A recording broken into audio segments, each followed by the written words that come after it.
জয় যিশু। প্রভুর অনুগ্রহে এই দিন দেখার সুযোগ পেয়েছি আমরা এবং প্রভুর বাক্য থেকে শেখার সুযোগ পেয়েছি।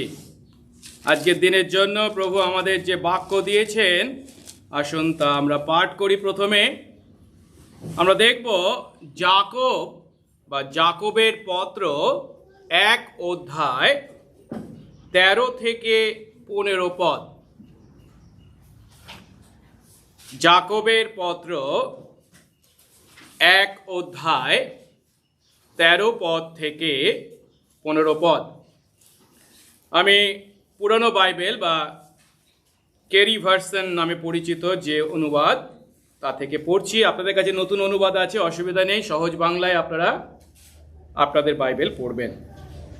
জাকব 1 অধ্যায় 13 থেকে 15 পদ। প্রভু তার বাক্যে বলেন, পরীক্ষার সময়ে কেহ না বলুক, ঈশ্বর হইতে আমার পরীক্ষা হইতেছে। কেননা মন্দ বিষয়ের দ্বারা ঈশ্বরের পরীক্ষা করা যাইতে পারে না, আর তিনি কাহারও পরীক্ষা করেন না। কিন্তু প্রত্যেক ব্যক্তি নিজ কামনা দ্বারা আকর্ষিত ও প্ররোচিত হইয়া পরীক্ষিত হয়। পরে কামনা সগর্ভা হইয়া পাপ প্রসব করে এবং পাপ পরিপক্ক হইয়া মৃত্যুকে জন্ম দেয়। আমেন। আসুন প্রভুর বাক্যের জন্য, প্রভুর বাক্যের অর্থ উপলব্ধি করার জন্য তার আশীর্বাদ ভিক্ষা করি, তার কাছে প্রার্থনা করি। পবিত্র মঙ্গলময় স্বর্গস্থ পিতা, তোমার ধন্যবাদ করি আজ তোমার এই দিনের, প্রভুর দিনের সকালে যখন তুমি আমাদেরকে তোমার নামে মিলিত হওয়ার সুযোগ করে দিয়েছ। প্রভু, আরেকটি বার তোমাকে ধন্যবাদ জানাই। ধন্যবাদ জানাই যে কেবল তুমি যে আমাদের বাঁচিয়ে রেখেছো তাই নয়, তুমি আমাদেরকে তোমাকে জানার সুযোগ দিয়েছ, তোমার ইচ্ছা উপলব্ধি করার সুযোগ দিয়েছ এবং সেই ইচ্ছা পালন করার জন্য আমাদের হৃদয়ে শুভ ইচ্ছা দিয়েছ। ও প্রভু, তোমার অনুগ্রহ ছাড়া কেউই আমরা এখানে আজ উপস্থিত হতে পারতাম না, বা কেউই অনলাইনে আরাধনায় যোগ দিতে পারতাম না। আর তাই তোমার অনুগ্রহকে স্মরণ করে যখন আমরা তোমার প্রতি আমাদের কৃতজ্ঞতা জানাই, প্রভু প্রার্থনা করি আজ তুমি যে বাক্য আমাদের দিয়েছ, জাকব 1 অধ্যায় 13 থেকে 15 পদ, তার মাধ্যমে প্রভু তুমি আমাদেরকে যে কথা বলতে চাইছো, তা যে কেবল মাথা দিয়ে উপলব্ধি করি তা নয়, হৃদয় দিয়ে গ্রহণ করি এবং তোমার আত্মার শক্তিতে সেই বাক্য যেন প্রতিদিন পালন করি, এই আশীর্বাদ করো। আজ এই বাক্যের দ্বারা প্রভু তুমি আমাদের প্রত্যেকের হৃদয়ে কথা বলো, পুরানো পথ ত্যাগ করে তোমার পথে চলতে শক্তি, সাহস, জ্ঞান, বুদ্ধি যোগাও, সঙ্গে সঙ্গে থাকো। যিশু নামে এই প্রার্থনা চাই, আমেন। আমরা কয়েক সপ্তাহ আগে এই জাকবের পত্র থেকে আমাদের অধ্যয়ন রবিবার করে শুরু করেছি।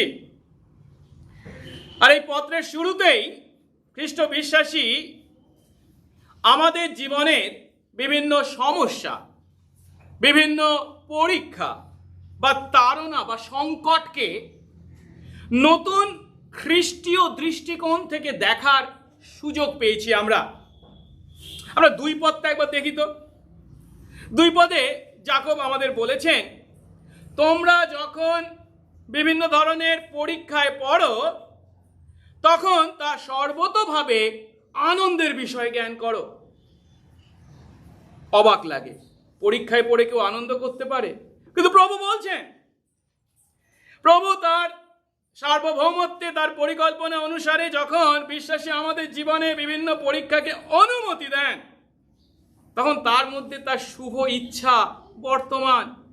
আর সে শুভ ইচ্ছা কি? সেই পরীক্ষায় জয়লাভ করে আমরা যেন দুটি বিষয় লাভ করি।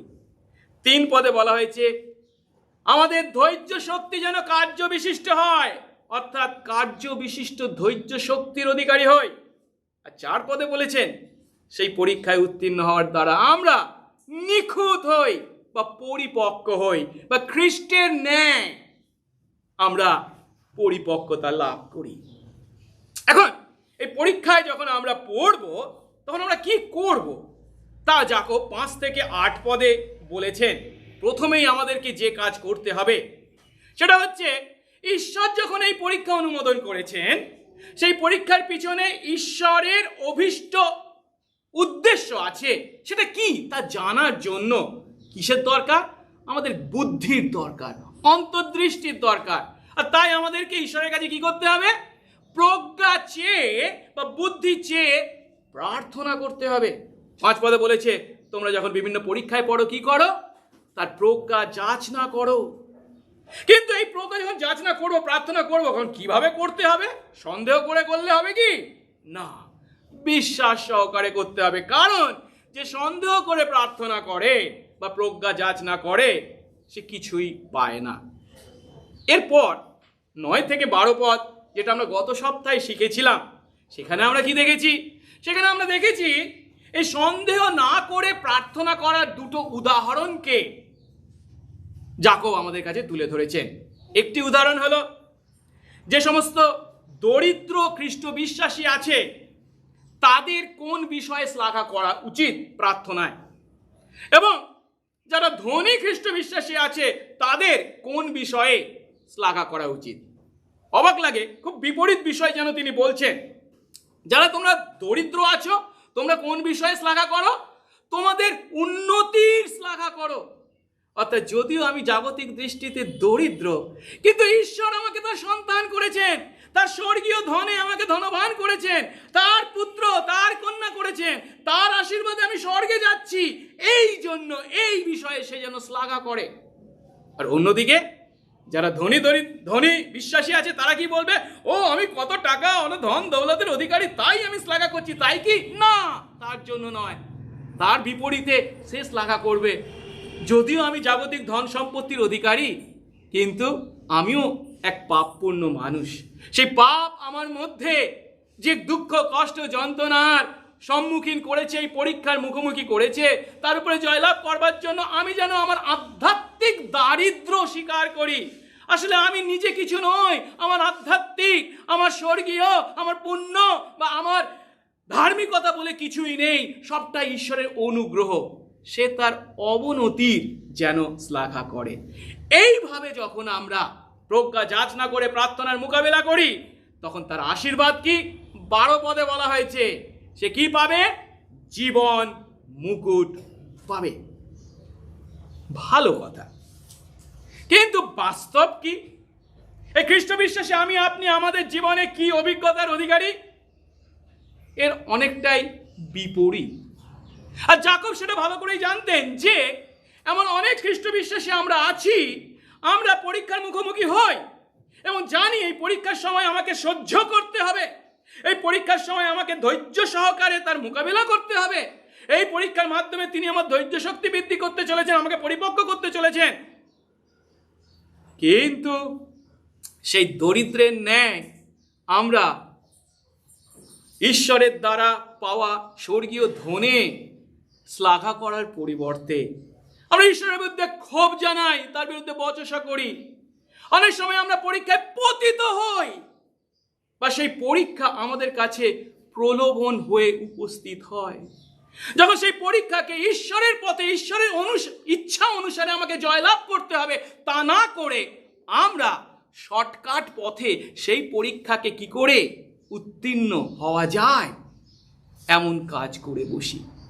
আর এই ধরনের যে ইচ্ছা আগ্রহ আমাদের মধ্যে কাজ করে, যাকব এই দ্বিতীয় অংশে বা তার পরবর্তী অংশে তাকে প্রলোভন নামে আমাদের কাছে উপস্থিত করেছেন।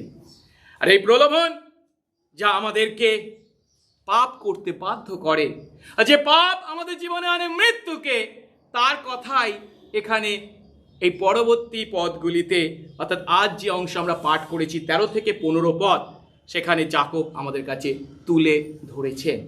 তাই আসুন আমরা এই যাকব 1 অধ্যায় 13 থেকে 15 পদকে ভিত্তি করে আমাদের পাপের উৎস এবং পরিণাম কি তা দেখার জন্য 3টে ধাপে এই শাস্ত্রাংশকে আমরা উপলব্ধি করি। 3টে ধাপ কি কি?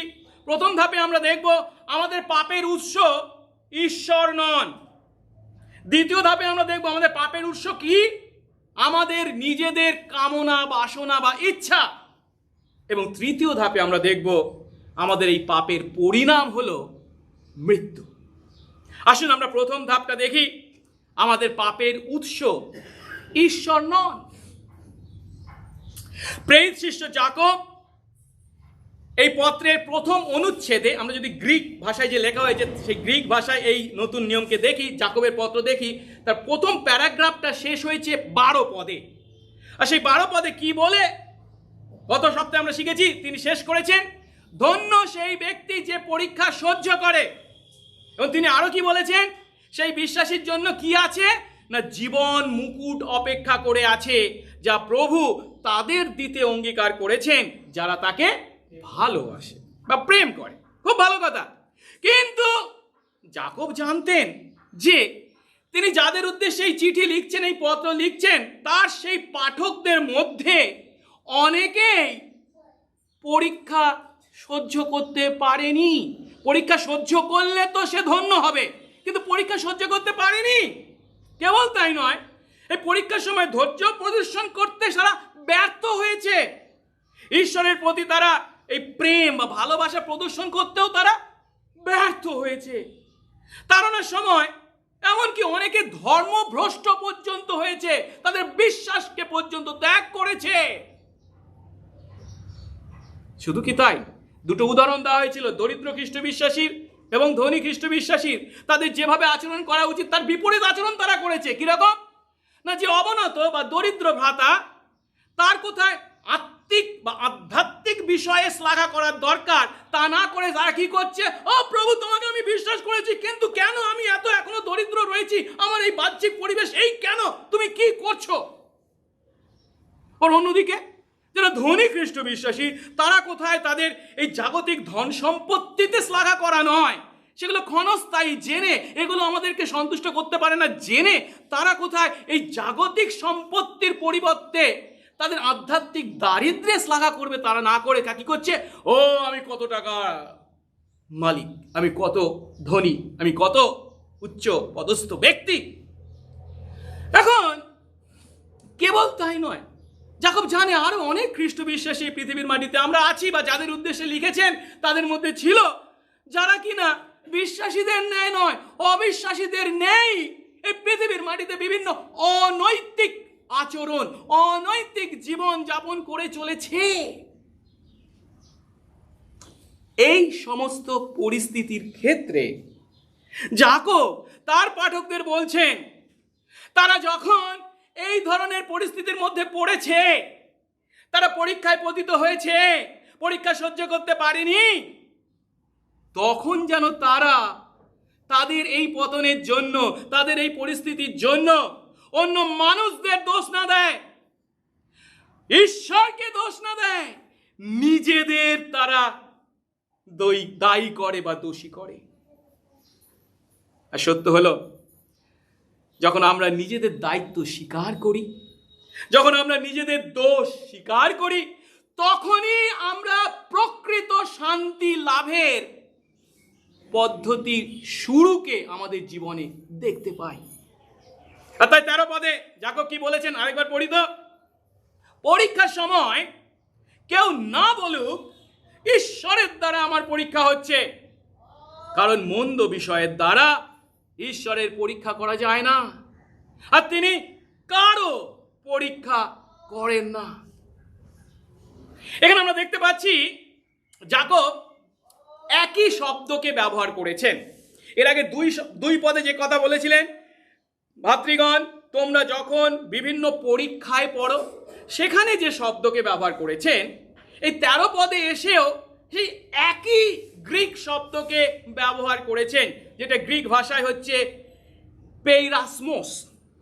এখন যেটা আমাদেরকে বুঝতে হবে, কিন্তু একই শব্দ হলেও এর একটা ইতিবাচক মানে পজিটিভ অর্থ আছে, আবার এটির একটা নেগেটিভ বা নেতিবাচক অর্থ আছে। কি রকম না, এর আগে 1 থেকে 12 পদে যখন পরীক্ষা সম্বন্ধে যাকব বলেছেন, তখন সেই পরীক্ষা হলো এমন পরীক্ষা যা ঈশ্বর আমাদের জীবনে ঘটতে অনুমতি দেন, যার মাধ্যমে তিনি আমাদের ধৈর্য শক্তি তৈরি করেন, যার মাধ্যমে তিনি আমাদেরকে পরিপক্ক করেন, অর্থাৎ সৎ উদ্দেশ্যে শুভ উদ্দেশ্য পূর্ণ করতে ঈশ্বর যা আমাদের জীবনে অনুমতি দেন। কিন্তু এখানে এই 13 পদে যখন সেই একই শব্দকে যাকব ব্যবহার করছেন, তখন কিন্তু তার দ্বারা পরীক্ষার নেতিবাচক দিককে বা মন্দ দিককে তিনি নির্দেশ করেছেন। এর দ্বারা পরীক্ষার সময় পাপ করবার যে ইচ্ছা আমাদের মধ্যে তৈরি হয় তাকে নির্দেশ করেছেন। পরীক্ষা যখন আসে, সেই পরীক্ষাকে উত্তীর্ণ হওয়ার জন্য আমরা ঈশ্বর নির্ধারিত পথে, সঠিক পথে, ঈশ্বরের ইচ্ছা অনুসারে সেই পরীক্ষার উপর জয়লাভ করা নয়, শর্টকাট পথে, অন্য পথে, ঘোড়া পথে কি করে এই পরীক্ষায় উত্তীর্ণ হওয়া যায় তার ইচ্ছা বা আগ্রহ যখন আমাদের মধ্যে তৈরি হয়, তাকে এখানে পরীক্ষা বলছেন। বা আমাদের বাংলা ভাষায় এটাকে আমরা পরীক্ষা না বলে প্রলোভন বলতে পারি। ইংরেজিতেও আপনারা দেখতে পাবেন অনেক বাইবেলে এর জন্য টেম্পটেশন শব্দটাকে ব্যবহার করা হয়েছে। আপনাদের নতুন বাইবেলও কোন শব্দ ব্যবহার করা হয়েছে? প্রলোভনকে ব্যবহার করা হয়েছে। এর আগে যদিও পরীক্ষা ইতিবাচক অর্থে, কিন্তু এখানে এই একই শব্দ যদিও কিন্তু এটা নেতিবাচক অর্থে এখানে ব্যবহৃত হয়েছে, পাপ করবার ইচ্ছা পরীক্ষায় উত্তীর্ণ হবার জন্য। আর তাই এখানে বলছে কি, পরীক্ষার সময় বা কেউ প্রলুব্ধ হলে কেউ না বলুক ঈশ্বরের দ্বারা আমাকে প্রলুব্ধ করা হয়েছে। আর এই পদের প্রথম অংশ যখন আমরা পাঠ করছি, প্রথমেই আমরা একটা সত্যকে দেখতে পাচ্ছি, সেটা হচ্ছে কি, প্রলোভনের সর্বজনীনতা, যার দ্বারা এখানে যাকব বলেনি তোমাদের মধ্যে যদি কেউ প্রলুব্ধ হয়, মানে অনেকে প্রলুব্ধ হয়, অনেকটা হয় না, তা নয়। কি বলছে? যখন কেউ প্রলুব্ধ হয় বা প্রলুব্ধ হলে, আর তার মানে এখানে এই প্রলুব্ধ হওয়াটা বা পরীক্ষার সময় অনেক সময় পতিত হওয়াটা হচ্ছে কোনো অস্বাভাবিক বিষয় নয়। এর আগে যেমন আমরা 2 পদে দেখেছিলাম, তোমরা যখন নানাবিধ পরীক্ষায় পড়ো, মানে আমাদের জীবনে পরীক্ষা আসাটাই স্বাভাবিক। ঠিক এখানেও এই যে প্রলোভনের কথা বলা হয়েছে, এই প্রলোভনটাও স্বাভাবিক। এই প্রলোভন কোনো বাদ বিচার করে আমাদের জীবনে যে আসে তা নয়। আমাদের মধ্যে অনেক সময় হয়তো এমন ভুল চিন্তা তৈরি হতে পারে, আমি যিশুকে বিশ্বাস করেছি, আমি পাপ থেকে মুক্ত হয়েছি, পাপ থেকে পরিত্রাণ পেয়েছি, হালেলুয়া, ভালো কথা, কিন্তু তার মানে কি আমি আর পরীক্ষা বা প্রলোভনের মুখোমুখি হব না? না, 2 পদ থেকে আমরা দেখেছি কি, আমরা পরীক্ষার মুখোমুখি হব। ঈশ্বরই সেই সমস্ত পরীক্ষাকে আমার জীবনে অনুমতি দেন যেন আমরা সেই পরীক্ষার মাধ্যমে ধৈর্য শক্তির অধিকারী হই, পরিপক্ক হই। একইভাবে আমরা এই খ্রিস্ট বিশ্বাসীরাও সেই সমস্ত বিভিন্ন প্রলোভনের মুখোমুখি হই। মানে কি, যখন পরীক্ষা আমাদের জীবনে আসে, তখন সেই পরীক্ষাকে উতরে যাওয়ার জন্য ঈশ্বরের পথে নয়, আমরা বিপথে, শয়তানের পথে, ভুল পথে উত্তীর্ণ হবার চেষ্টা করি। সেই ইচ্ছা, সেই আগ্রহ আমাদের মধ্যে তৈরি হয়। আর এটার জন্য নতুন বিশ্বাসী আর পুরনো বিশ্বাসীর মধ্যে কি কোনো পার্থক্য আছে? না। নতুন বিশ্বাসী যেমন এই প্রলোভন ভোগ করে, নতুন পুরাতন বিশ্বাসী ভোগ করে। আমি মণ্ডলীর সাধারণ বিশ্বাসী নই, আমি মণ্ডলীর পালক, আমি প্রচারক, তাই এই প্রলোভন আমার মধ্যে নেই। না, সমস্ত বিশ্বাসীর জন্য একইভাবে এই কথা প্রযোজ্য। আমাদের প্রত্যেকের প্রতি বাদ বিচার না করে প্রলোভন আসে। আর তাই বলছে পরীক্ষার সময় তোমরা প্রলুব্ধ হলে, কারণ প্রলুব্ধ হওয়া বিষয়টা হচ্ছে সার্বজনীন বিষয়। এখন এর আগে ঈশ্বর যখন দুই পদে দেখেছিলাম পরীক্ষাকে অনুমতি দেন, তখন তার উদ্দেশ্য কি? আমরা যেন সেই পরীক্ষার সময় ঈশ্বরের পথে তার ইচ্ছা পালন করে বিশ্বাস সহকারে তার প্রজ্ঞা যাচনা করে সেই পরীক্ষাকে সহ্য করি। ফলস্বরূপ কি হয়? আমরা ধৈর্য শক্তির অধিকারী হই। ফলস্বরূপ কি হয়? আমরা পরিপক্ক হয়ে উঠি বিশ্বাসে, এবং আমরা ঈশ্বর আমাদেরকে যে আগামী দিনে সেই জীবন মুকুট দিতে চলেছেন সেই সম্বন্ধে দৃঢ় নিশ্চিত হই। কিন্তু একইভাবে একই সময়ে এই পরীক্ষার সময় আমাদের মধ্যে বিভিন্ন পাপপূর্ণ কামনা বা ইচ্ছা কাজ করে। আর সেটা কি? ঈশ্বরের পথে ঈশ্বরের ইচ্ছা পালন করে এই পরীক্ষায় উত্তীর্ণ হওয়া নয়, শর্টকাট পথে পরীক্ষার কষ্টসাধ্য যে সমস্ত দিকগুলো আছে সেগুলো এড়িয়ে গিয়ে কি করে এই পরীক্ষায় উত্তীর্ণ হওয়া যায়। ধরুন আমি কয়েকটা উদাহরণ দিচ্ছি। আচ্ছা, আমাদের মধ্যে অনেকে ছাত্র আছি আমরা, তাই তো? ছাত্রছাত্রী আছি, আমাদেরকে স্কুলে পরীক্ষা দিতে হয়। আচ্ছা, এই সমস্ত পরীক্ষা যা আমরা দিই, আর পরীক্ষা যখন মুখোমুখি হই তখন আমাদের মধ্যে কি ইচ্ছা তৈরি হয়? আমি যেন পরীক্ষায় পাশ করি, উত্তীর্ণ হই। আচ্ছা, পরীক্ষায় পাশ করবার বা উত্তীর্ণ হওয়ার ইচ্ছার মধ্যে কি কোনো দোষ আছে? কোনো পাপ আছে? না, অবশ্যই নয়। কিন্তু আমি জানি পরীক্ষার মুখোমুখি হয়েছি, কিন্তু দেখতে পাচ্ছি কি সারা বছর কিছু পড়াশোনা করা হয়নি, পরীক্ষায় এসে গেছে, কি করব? কিন্তু পাস আমাকে করতে হবে, সেটা আমার ইচ্ছা। সেই ইচ্ছা আমি পূর্ণ করছি কিসের মাধ্যমে? অসৎ উপায় ব্যবহার করে। এবং সেগুলো কি আমরা সবাই জানি, তাই তো? সেগুলো শিখিয়ে দিতে হয় না? এখন এই যে অসৎ উপায়কে ব্যবহার করে যখন আমি পরীক্ষার লক্ষ্য অর্জন করতে চাইছি, এই যে আগ্রহটা আমাদের মধ্যে তৈরি হচ্ছে, একেই যাকব 13 পদে প্রলোভন বলেছেন। ধরুন আরেকটা উদাহরণ দিচ্ছি। আমার খেতে ইচ্ছা করে, আমার জল পান করতে বা পানীয় পান করতে ইচ্ছা করে। আর পানীয় মানে সফট ড্রিঙ্কসের কথা বলছি, অন্য কোনো নয়। এখন এর মধ্যে কি কোনো পাপ আছে? এর মধ্যে কি কোনো দোষ আছে? নিশ্চয়ই নয়। কিন্তু আমি আমার ক্ষুধা, আমার তৃষ্ণা পূরণ করার জন্য যদি চুরি করি, তাহলে বা সেই চুরি করার ইচ্ছা আমার মনে আসে, সেটা হবে প্রলোভন। একইভাবে ঈশ্বর আমাদেরকে সৃষ্টি করেছেন পুরুষ এবং স্ত্রী করে।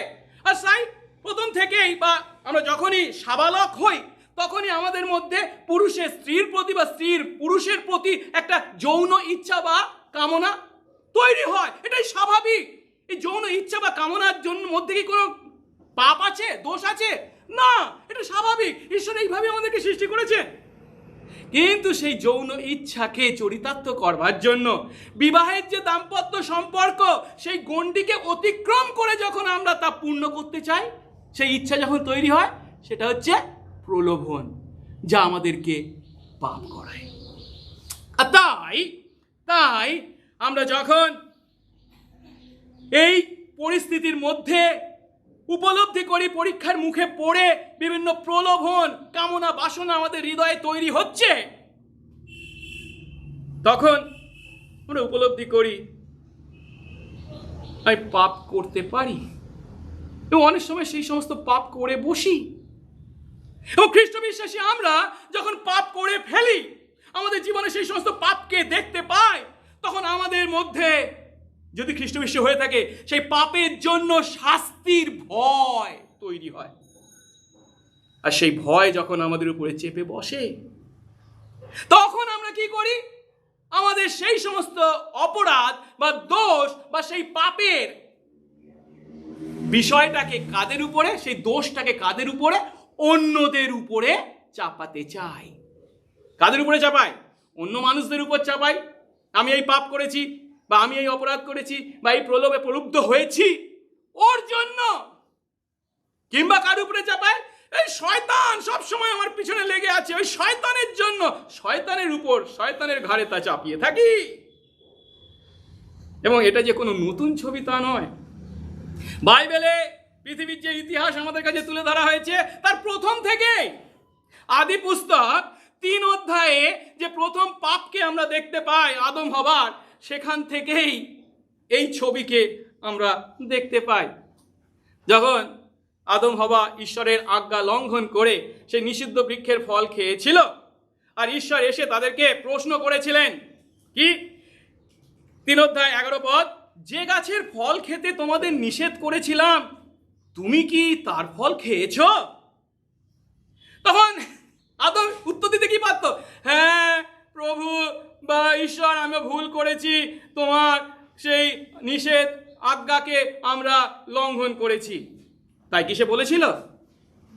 সে তার দোষ স্বীকার করেছিল? কি করেছিল? অন্যের উপর দোষ চাপিয়েছিল। কি বলেছিল সে?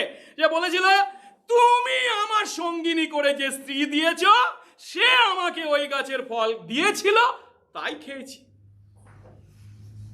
আর হওয়াকে যখন জিজ্ঞাসা করছে, হওয়া তুমি এই কাজ করেছো? হওয়া হ্যাঁ আমি করেছি। তাই কি বলেছে? হওয়া কি বলেছে? ওই সাপ আমাকে ভুলিয়েছে তাই খেয়েছি। এখন পাপে পতিত আদম ও হওয়া সেদিন যে কাজ করেছে, সেই আদম এবং হবার বংশধর হয়ে পৃথিবীতে যত মানুষ আমরা এসেছি তার বংশধর হয়ে, সকলের মধ্যে একমাত্র ব্যতিক্রম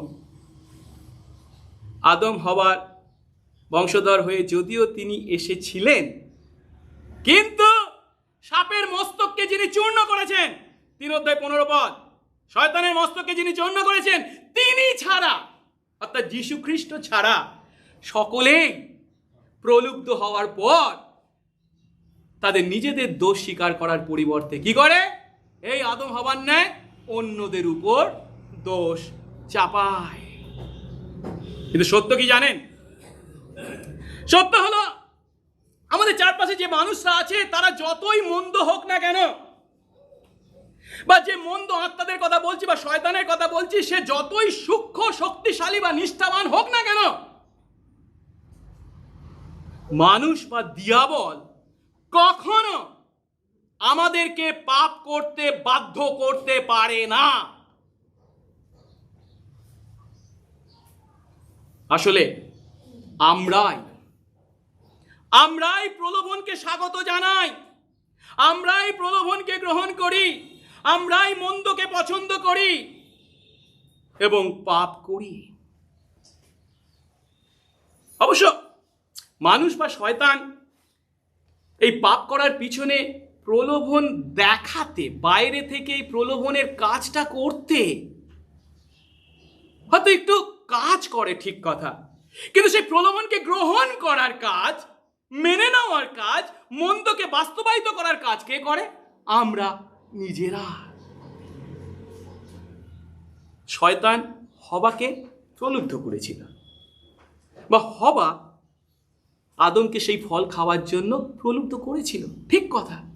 কিন্তু প্রলোভন সত্ত্বেও সেই প্রলোভনকে এড়াবার, প্রলোভনের উপর জয়লাভ করবার শক্তি বা ক্ষমতা তাদের উভয়ের মধ্যে থাকা সত্ত্বেও তারা ব্যবহার করেনি। তারা প্রলুব্ধ হয়েছে, তার জন্য তারা দায়ী।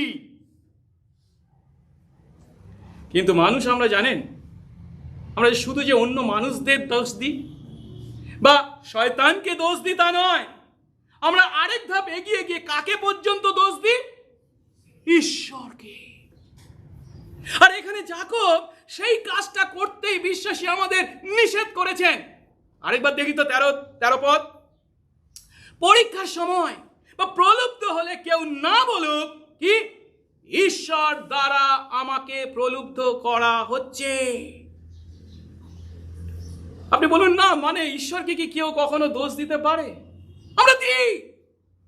আমাদের কথার মাধ্যমে, আমাদের ব্যবহারের মাধ্যমে, আমাদের আচরণের মাধ্যমে 3টে পথে বা 3 ভাবে আমরা ঈশ্বরকে দোষ দিই। প্রথমটি হলো, আমরা অনেক সময় বলি এসবের পেছনে ঈশ্বরের পরিকল্পনা দায়ী। আমি যে পাপ করেছি, আমি যে প্রলুব্ধ হয়েছি, আমি যে পরীক্ষায় পতিত হয়েছি, এর সবের পিছনে কে দায়ী? কি দায়ী? ঈশ্বরের পরিকল্পনা দায়ী। কেন? আমরা জানি এ পৃথিবীতে যা কিছু ঘটে ঈশ্বর সার্বভৌম হওয়ায় তার ইচ্ছা বা পরিকল্পনার বাইরে কিছু ঘটতে পারে না। এমন কিছু ঘটে যায় তিনি ও এটা ঘটলো কি করে, না, তা কখনই হতে পারে না। তিনি সার্বভৌম, তিনি সব জানেন। আর যেহেতু আমি যে পরীক্ষায় পতিত হয়েছি বা প্রলুব্ধ হয়েছি, সেটাও তার পরিকল্পনার মধ্যে যদি ঘটে থাকে, তাহলে আমার এই পতন, পাপে পতন, বা আমার এই পরীক্ষায় পতন, বা আমার এই প্রলুব্ধ হওয়াটাই জন্য কে দায়ী? ঈশ্বরের পরিকল্পনা দায়ী।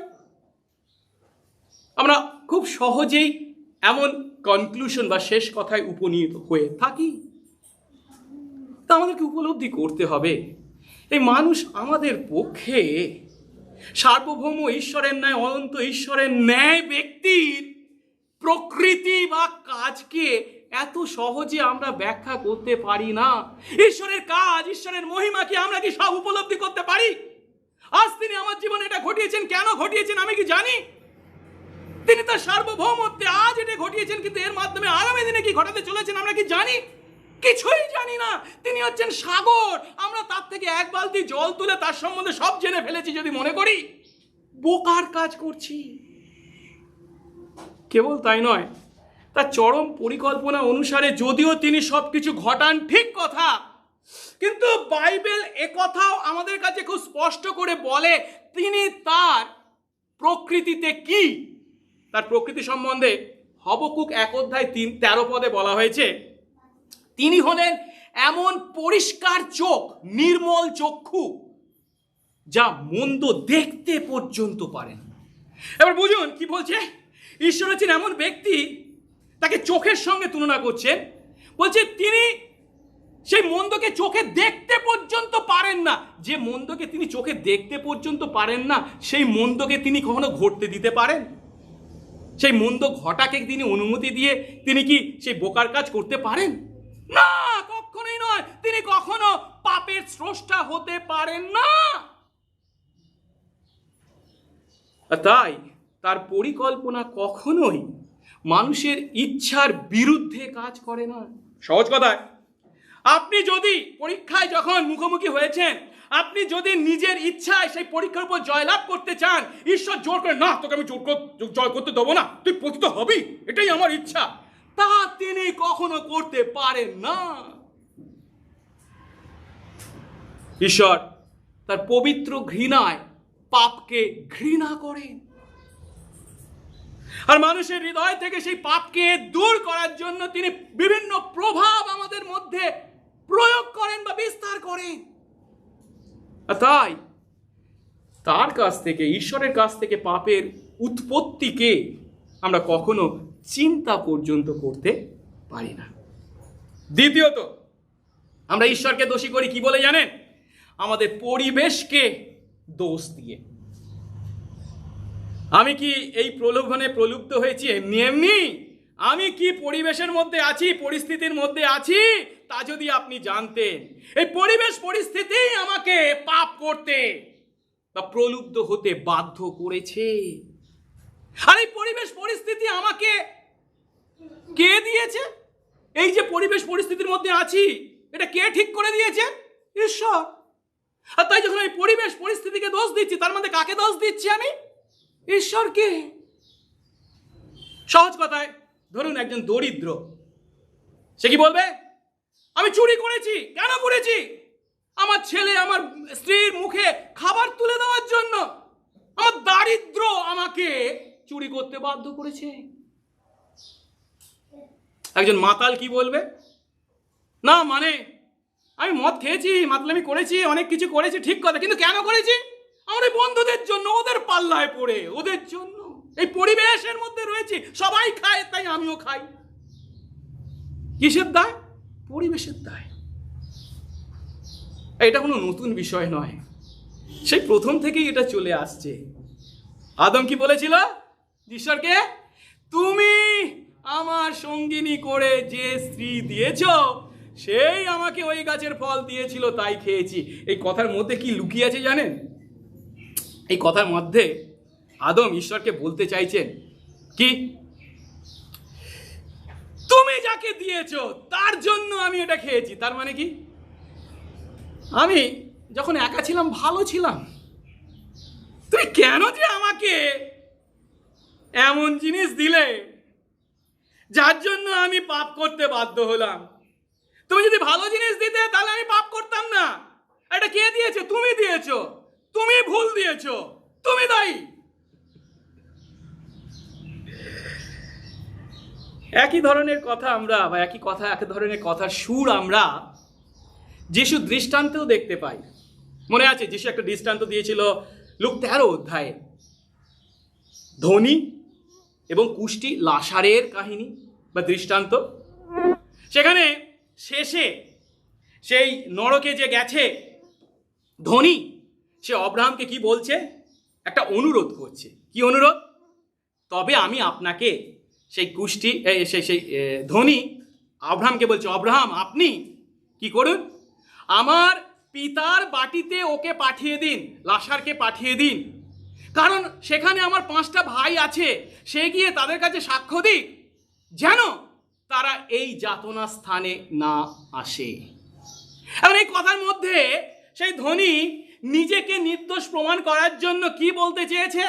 সে বলতে চাইছে, আজ আমি এই নরকে এসেছি তার কারণ আমি আমার জীবিত অবস্থায় পর্যাপ্ত পরিমাণে ধর্মীয় আলোক বা প্রভাবের সান্নিধ্যে আসতে পারিনি, যা কিনা আমার ভাইরা এখনো আসতে পারেনি।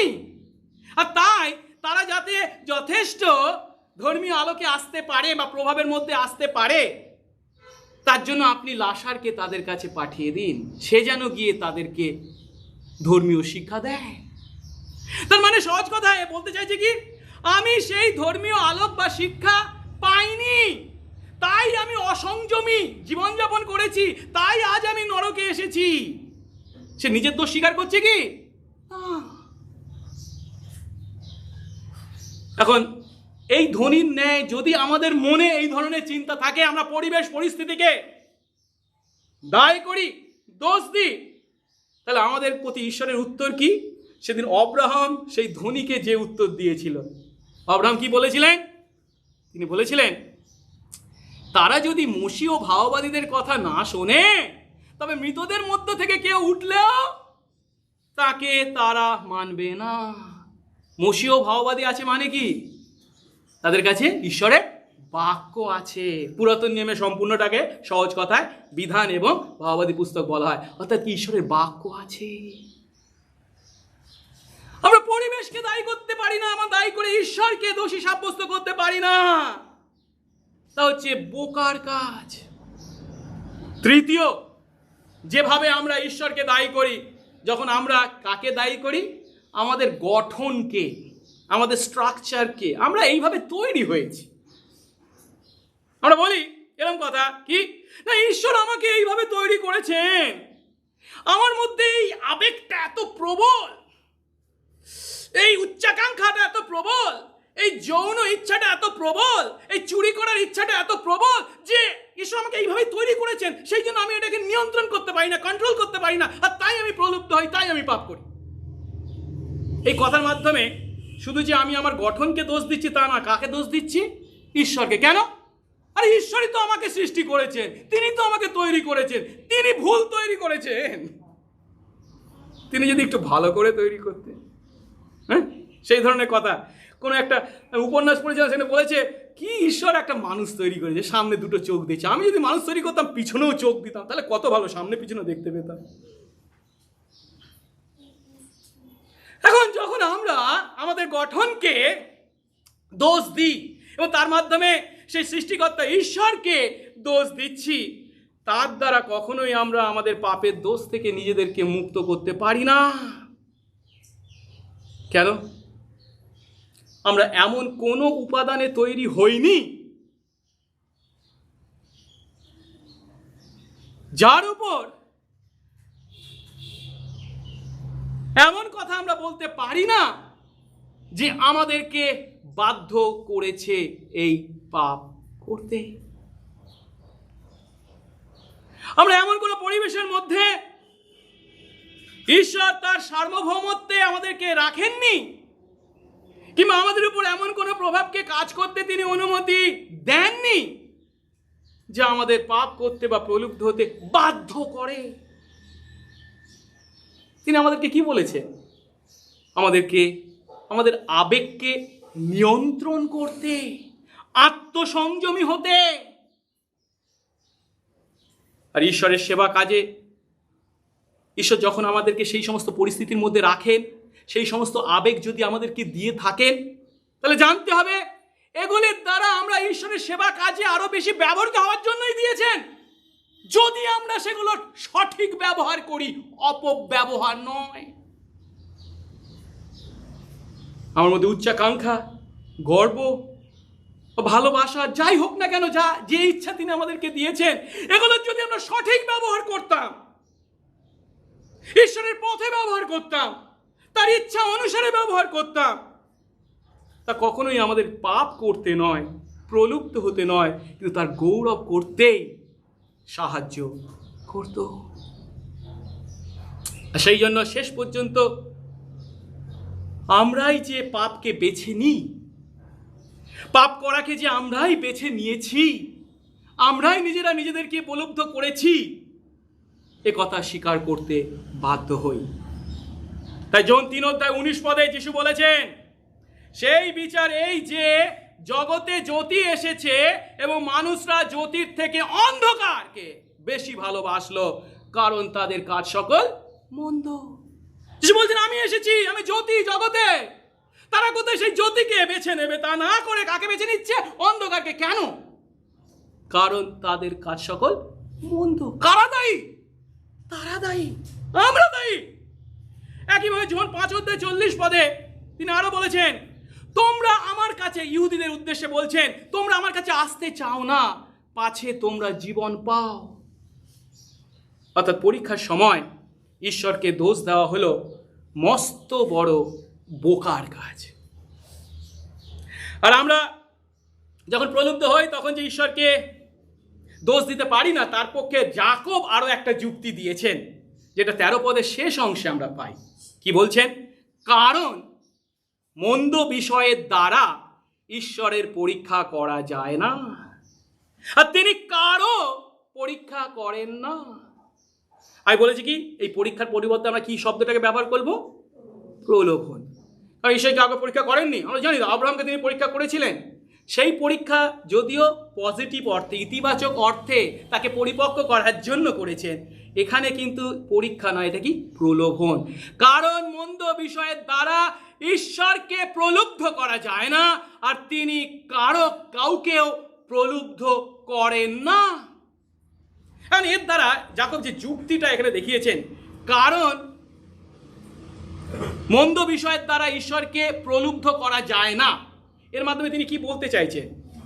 ধরুন, কেউ যখন অন্যকে প্রলুব্ধ করে, তখন মানে কি, যে সেই প্রলুব্ধনের কাজটা করছে সে নিজে কি? পাপী। পাপী ছাড়া অন্যকে কেউ পাপ করতে প্রলুব্ধ করে না। এখন যদি একে পাপ করতে প্রলুব্ধ করে, তাহলে এ নিজে পাপী। আর এ নিজে পাপী মানেটা কি? এ নিজে পাপে আবার কি হয়? প্রলুব্ধ হয়। কিন্তু ঈশ্বর সম্বন্ধে আমরা কি জানি? ঈশ্বর কখনো পাপের দ্বারা প্রলুব্ধ হন না। তাহলে ঈশ্বর যদি কখনো প্রলুব্ধ না হন, তিনি কি কাউকে প্রলুব্ধ করতে পারেন না? সহজ কথা। অর্থাৎ ঈশ্বর তার চরম উত্তমতা এবং অনন্ত পবিত্রতা পূর্ণ হওয়ায় তিনি কখনো পাপ করতে অন্যকে প্রলুব্ধ করতে পারেন না। তিনি নিজে পাপ করেন না, অন্যকেও পাপ করতে প্রলুব্ধ করেন না। তাই বলছে পরিষ্কারভাবে, তিনি কাউকে পাপ করতে প্রলুব্ধ করেন না। তাহলে প্রশ্ন থেকে যায়, কিন্তু আমরা তো পাপ করি, আমরা তো প্রলুব্ধ হই, আমরা তো পরীক্ষায় পতিত হই, তার জন্য দায়ী কে? আর সেই উত্তরই, বা আমাদের পাপের উৎস কি, সেই উত্তরই 14 এবং 15 যাকব আমাদের কাছে দিয়েছেন। আমাদের পাপের উৎস কি? আমাদের কামনা, বাসনা বা ইচ্ছা, বা সহজ কথায় পাপ পূর্ণ ইচ্ছা। আমরাই দায়ী। আসুন এবারে দ্বিতীয় ধাপে আমরা দেখি, আমাদের পাপের উৎস হলো আমাদের কামনা বাসনা, যা 14 এবং 15 প্রথম অংশে বলা হয়েছে। যাকে খুব স্পষ্ট করে বলছেন কি, আমাদের কামনা বাসনার দ্বারাই আমরা আকর্ষিত ও প্ররোচিত হয়ে প্রলুব্ধ। পড়ি তো আমরা 14 এবং 15 14 প্রথম অংশে বলা হয়েছে, 14 কিন্তু প্রত্যেক জন নিজ কামনা দ্বারা আকর্ষিত হয়ে ও প্ররোচিত হয়ে পরীক্ষিত, আর পরিবর্তে কি বলবো? প্রলুব্ধ হয়। পরে কামনা সগর্ভা হয়ে পাপ প্রসব করে। এখানে এই যে কামনা দ্বারা আকর্ষিত প্ররোচিত হওয়ার কথা, এই কামনার জন্য যে শব্দটা ব্যবহার করা হয়েছে, যার বাংলা অনুবাদ কামনা, ইচ্ছা, অভিলাষ, যে কোনো একটা হতে পারে, এর অর্থটা খুব বিস্তৃত। কি অর্থ? না, এর মধ্যে সব ধরনেরই পাপপূর্ণ ইচ্ছা বর্তমান। কোনো একটা কেবল নির্দিষ্ট ধরনের পাপকে বা পাপ ইচ্ছাকে নির্দেশ করা হয়নি। শুধুমাত্র যৌন ইচ্ছা, পাপপূর্ণ যৌন ইচ্ছাকে যে নির্দেশ করা হয়েছে তা নয়, তার পরিবর্তে সব ধরনের পাপপূর্ণ ইচ্ছাই এর মধ্যে অন্তর্গত। এটা হতে পারে অর্থ লাভের জন্য, সম্পত্তি লাভের জন্য ইচ্ছা, আরাম বা অলসতার জন্য ইচ্ছা, প্রতিশোধ নেবার ইচ্ছা, প্রতিবাদ করার ইচ্ছা, শারীরিক কামনা বাসনা, বিভিন্ন বিষয় থেকে এই ইচ্ছা বা এই মন্দ ইচ্ছাগুলো আমাদের মধ্যে আসতে পারে। এখন এই যে কথাগুলো, উদাহরণগুলো আমরা দিলাম, আরো অর্থ লাভের ইচ্ছা, বা আরো সম্পত্তির অধিকারী হওয়ার ইচ্ছা, একটু আরাম করার ইচ্ছা, বা একটু প্রতিশোধ নেবার ইচ্ছা, এই যে বিষয়গুলো আমাদের মধ্যে তৈরি হয়, এই ইচ্ছাগুলোকে যদি আমরা একটু ভালো করে চিন্তা করি, এই ইচ্ছাগুলো হঠাৎ আমার মধ্যে, আমি একটু অকট টাইপের তাই আমার মধ্যে তৈরি হয়েছে তা নয়। ঈশ্বর এগুলিকে আমাদের মধ্যে উপভোগ করার জন্যই আমাদের মধ্যে স্থান দিয়েছেন। এরা নিজে নিজে কেউই মন্দ নয়। সম্পত্তি লাভের ইচ্ছা বা অর্থ লাভের ইচ্ছা বা যৌন ইচ্ছা নিজে নিজে এরা কোনোটাই মন্দ নয়। এরা হচ্ছে সবটাই, প্রত্যেকটাই হচ্ছে উত্তম বিষয়, যদি আমরা এদের অপব্যবহার না করি, যদি আমরা এদের সঠিক ব্যবহার করি। তাই দ্বিতীয় পিতর 1:4 পিতর বলছে, এই পৃথিবীর মাটিতে, এই জগতে যত ধরনের দূষণ দেখতে পাওয়া যায়, এর মূলে কি? পাপপূর্ণ ইচ্ছা কাজ করছে। তিনি বলছেন সংসারব্যাপী ক্ষয় হচ্ছে আসলে কি? অভিলাষমূলক পাপপূর্ণ ইচ্ছার ফল। আর প্রথম যোহন 2:16 এই অভিলাষের 3টে দিককে নির্দেশ করেছেন যোহন। কি কি? এক হচ্ছে মাংসের অভিলাষ, 2 হচ্ছে চক্ষুর অভিলাষ, আর 3 হচ্ছে জীবিকার দর্প। আর যখন সর্প বা শয়তান আমাদের প্রথম পিতা মাতাকে বা নারীকে প্রলুব্ধ করেছিল, এই 3টে অভিলাষই তার মধ্যে কাজ করেছিল। যখন সেই নারী সেই গাছের ফলের দিকে, সেই নিষিদ্ধ বৃক্ষের ফলের দিকে তাকিয়েছিল, তখন কি বলা হয়েছে? আদিপুস্তক 3:6 নারী যখন দেখলো ওই গাছ কি সুখাদ্যদায়ক, আর কি চক্ষুর লাভজনক, আর কি ওই গাছ জ্ঞানদায়ক বলে বাঞ্ছনীয়। কিসের বলেছে? প্রথমটা সুখাদ্যদায়ক মানে কি? মাংসের অভিলাষ। চক্ষুর লোভজনক মানে কি? চক্ষুর অভিলাষ। আর কি? ওটা খেলে ঈশ্বরের ন্যায় জ্ঞানের অধিকারী আমরা হব, ঈশ্বর হয়ে যাব। অর্থাৎ কি? জীবিকার দর্প। শয়তান এইভাবে এই অভিলাষকে আমাদের মধ্যে উস্কানি দিয়ে বিপথে পরিচালিত করেছিল। এখন আমি যেটা বলতে চাইছি, ঈশ্বর নিজেই আমাদের জীবনের এই সমস্ত বিভিন্ন ইচ্ছা দিয়েছেন। হ্যাঁ, আর এই সমস্ত ইচ্ছা বা কামনা ছাড়া আমরা কখনোই সুষ্ঠুভাবে আমাদের জীবনযাপন করতে পারি না। ধরুন, আমি একটা উদাহরণ দিচ্ছি, শারীরিক ক্ষুধা বা পিপাসা। আমাদের যদি শারীরিক ক্ষুধা বা পিপাসা না থাকতো, তাহলে আমরা কি খেতাম না, জলপান করতাম না, তাহলে কি হতো? মৃত্যু আমাদের জীবনে অনিবার্য হতো। সেই জন্য আমরা শুধু ডাক্তারকে কাছে যাই, আবার ছেলে মেয়েদের বসে বলি, ডাক্তারবাবু আমার ছেলেটা খাচ্ছে না, ওকে একটা ভালো টনিক দিন তো যাতে ভালো খায়। আমাদের ক্ষুধা তৃষ্ণা না থাকতো কি হতো? আমরা দুর্বল হয়ে পড়তাম। ক্ষুধা তৃষ্ণা কি খারাপ বিষয়? না। এই ক্ষুধা তৃষ্ণাকে সুষ্ঠুভাবে ব্যবহার যদি আমরা না করি, আমরা সুষ্ঠুভাবে জীবনযাপন করতে পারি না। ঠিক একইভাবে ঈশ্বর যখন আমাদেরকে যৌন ইচ্ছা দিয়েছেন, সেই যৌন ইচ্ছায় আমাদের বংশ বৃদ্ধির জন্য অনিবার্য, প্রয়োজন।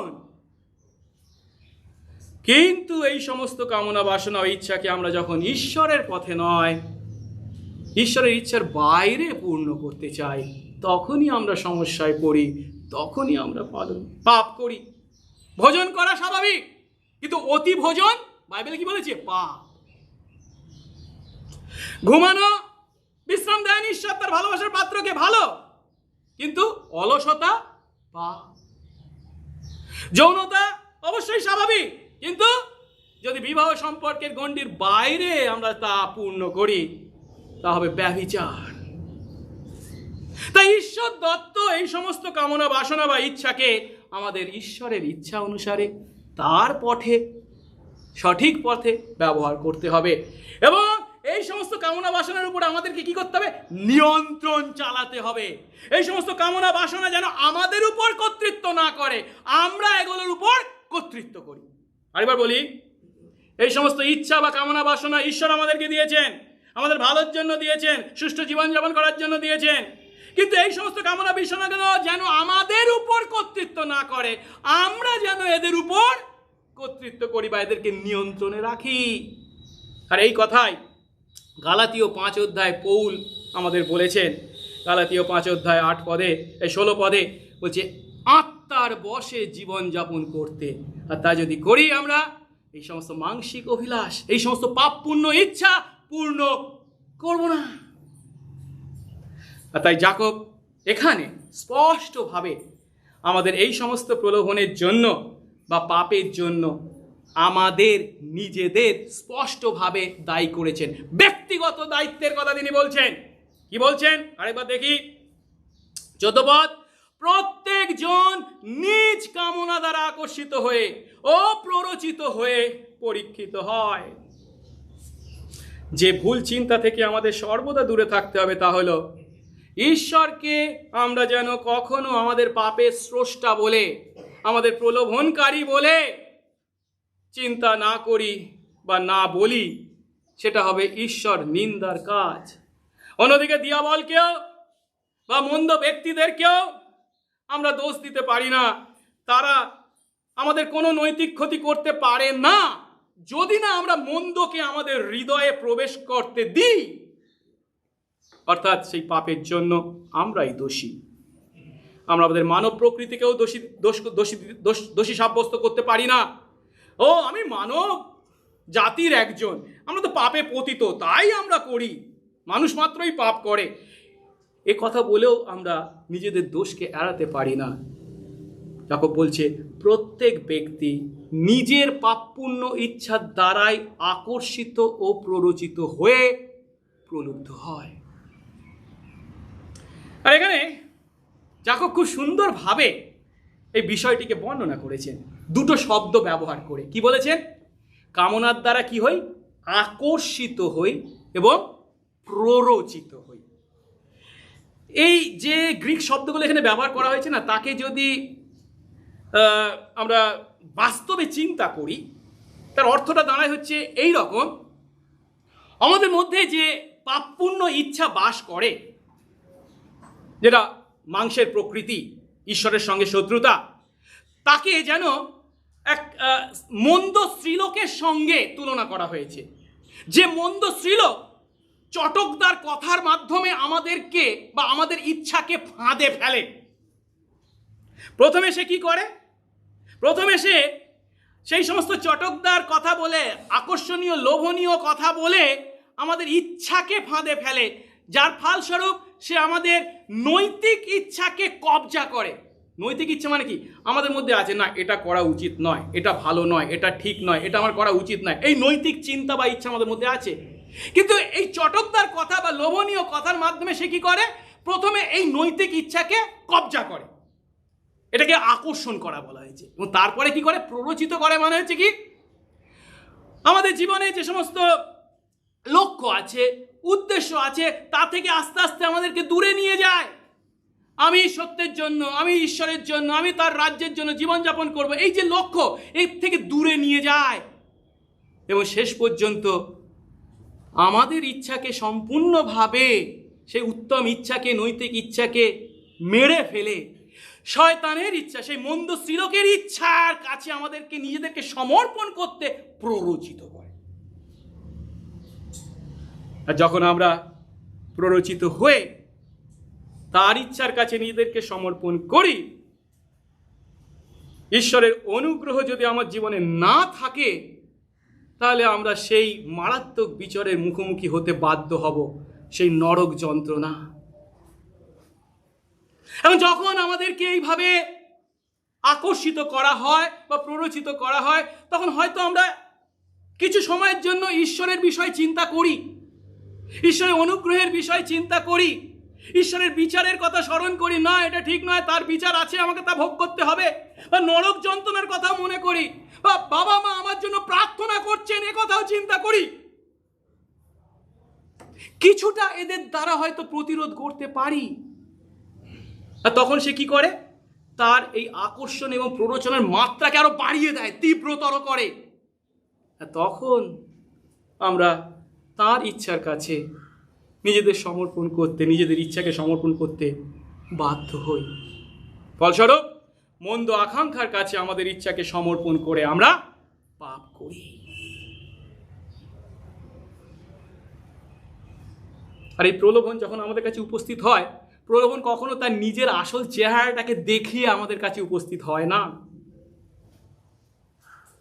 আমাদের মধ্যে যে সমস্ত কামনা বা ইচ্ছা আছে তাদেরকে ভুল পথে পরিচালিত করবার জন্য প্রলোভন সবসময় আমাদেরকে বিভিন্ন লাভের লোভ দেখায়। এখানে যে আকর্ষিত এবং প্ররোচিত করার কথা বলা হয়েছে না, তাকে মাছ ধরার সঙ্গে তুলনা করা যায়। শিকারী যখন ছিপ দিয়ে মাছ ধরে, বা চিন্তা করে দেখুন, সে যদি ছিপে শুধু বড়শিটা ফেলে, বড়শির গায়ে কিচ্ছু লাগানো নেই, খালি বড়শি যদি ফেলে, কোনো মাছ ওই বড়শি গিলবে? ধরা পড়বে না। সেই জন্য শিকারী কি করে? সুন্দর করে রুটি দিয়ে তার চারিদিকে আবার পিঁপড়ের ডিম লাগিয়ে দিয়ে একটা টোপ তৈরি করে, খুব সুন্দর, আবার গন্ধও থাকে তার মধ্যে, ও মারাত্মক গন্ধ এবং দেখতেও ভালো এবং লোভনীয়, সুখাদ্যদায়ক করে আমাদের কাছে মাছদের সামনে কি বলে? সে টোপ ফেলে। আর সেই আকর্ষণীয় টোপ দেখতে যখন সেই মাছ পায়, তখন শুধু কি দেখতে পায়? সে শুধু উপরটায় দেখতে পায়, শুধু টোপটাকেই দেখতে পায়, ওর ভিতরে যে বড়শি আছে বড়শিকে দেখতে পায় কি না। ফলস্বরূপ সেই টোপের দ্বারা সে আকর্ষিত হয়, খায়, ধরা পড়ে। একইভাবে আমরাও আমাদের বিভিন্ন কামনা বাসনা বা ইচ্ছা মন্দ পথে চরিতার্থ করার মধ্যে একটা আনন্দ বা সুখের হাতছানি দেখতে পাই টোপ হিসাবে। কিন্তু সেই আপেক্ষিক আনন্দ ও সুখের যে টোপ আমাদের সামনে শয়তান আনে, তার আড়ালে যে দুঃখ, কষ্ট, অশান্তি, শাস্তি রয়েছে তা আমাদেরকে দেখায় না। তাই আমরা যখন আমাদের কামনা বাসনা বা ইচ্ছার উপর নিয়ন্ত্রণ চালাতে ব্যর্থ হই, তখন সেই কামনা বাসনা আমাদের উপরে কর্তৃত্ব করে। তখন আমরা কেবল বাহ্যিক এবং সাময়িক সেই মিথ্যা আনন্দ বা সুখ পেতে তার কাছে নিজেদের সমর্পণ করি। এরপরে যে দুঃখ, শাস্তি, অশান্তি অপেক্ষা করে আছে তা দেখতে পাই না, চিন্তা করি না। লোটের কথা চিন্তা করুন। অব্রাহাম যখন বলছে তোমার সামনে খোলা আছে, তুমি যদি ডান দিকে যাও, ডান দিকে যাও, বাঁ দিকে যাও, বাঁ দিকে যাও, আমি তার উল্টো দিকে যাব, তখন লোট কি দেখেছিল? জর্ডনের সেই সমতল দেখেছিল। সে পছন্দ করেছিল কেন? ও সুজলাং সুফলাং শস্য শ্যামলাং, জলে জল, কত জল, সজল, তাই সে পছন্দ করেছিল। এবার দাউদের কথা চিন্তা করুন। দাউদ যদি যে প্রলোভনে প্রলুব্ধ হয়েছিল তার পরিণাম কি হবে জানতেন, তাহলে কি তিনি সেই বাদশেবার সঙ্গে ব্যভিচারের পাপ করতেন? তার পরিণাম কি হয়েছিল? তার ছেলে সে বাদশেবার গর্ভে জন্মেছিল, তার মা মৃত্যু। তার সেই সৈনিকদের মধ্যে উরিয়া যে সৈনিক ছিল, বাদশেবার যে স্বামী ছিল, কত সাহসী সৈনিক ছিল, তাকে তিনি হত্যা পর্যন্ত করতে বাধ্য হলেন। তার সন্তানদের মধ্যে তার কন্যা তামরের উপর আরেক পুত্র বলাৎকার করল। এমনকি তার নিজের উপপত্নীদের উপর তার সন্তান অবসালম বলাৎকার করেছে। এই সমস্ত পরিণামগুলো তার যদি আগে থেকে জানা থাকতো, দাউদ কি এই ব্যভিচারের পাপ করতেন? আমাদের কাছে প্রলোভন যখন উপস্থিত হয়, শুধু উপরে উপরে টোপ হিসাবে, আকর্ষণীয় লোভনীয় বিষয় হিসাবে উপস্থিত হয়, তার পশ্চাতে, তার ভিতরে যে দুঃখ, কষ্ট, অশান্তি, শাস্তি আছে তা দেখায় না। আর আমরা যদি ঈশ্বরের বাক্যে স্থির না থাকি সহজেই পতিত হই। আর যে কথা বলছিলাম, এই প্রলোভন কি শুধুমাত্র কিছু মানুষের মধ্যে আসে, সামনে আসে? ও আমার মতো ধার্মিক, দাউদের মতো ঈশ্বরের মনের মতো মানুষের জন্য এরকম প্রলোভন আসতে পারে না তাই কি? না, তার বিপরীত, বাদ বিচার করে না।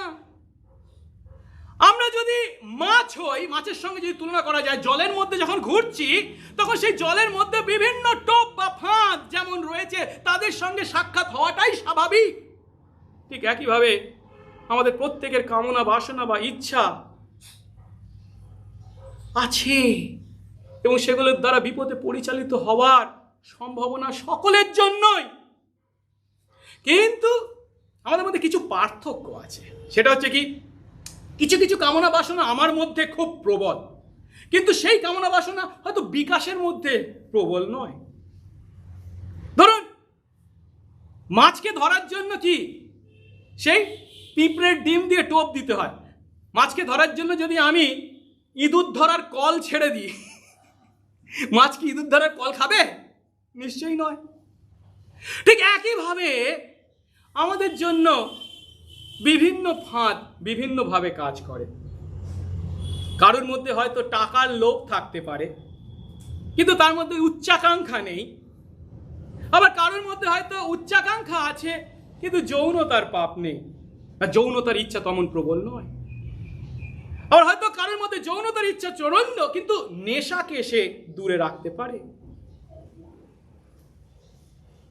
প্রথম পিতর 5:8 বলা হয়েছে, তোমাদের বিপক্ষ দিয়াবল গর্জনকারী সিংহের ন্যায় কাকে গ্রাস করবে তার অন্বেষণ করে বেড়াচ্ছে। দিয়াবল ভালো করে জানে কোন কামনা বাসনার প্রতি আমাদের দুর্বলতা আছে, বা আমরা কোন ফাঁদে ধরা পড়ব। তাই খ্রিস্ট বিশ্বাসে আমরা কি করব এমন তো পরিস্থিতিতে? আমাদের একটাই কাজ, আমরা যেন আমাদের জীবনে যিশুর আদর্শ থেকে, যিশু যে উদাহরণ রেখে গেছেন তা থেকে শিক্ষা গ্রহণ করি। বাইবেল বলে ইব্রিয় 4:15 যিশুও আমাদের ন্যায় সমস্ত পরীক্ষার মোকাবিলা করেছেন, কিন্তু বিনা পাপে। তিনি পরীক্ষার মুখোমুখি হয়েছেন কিন্তু পাপ করেননি।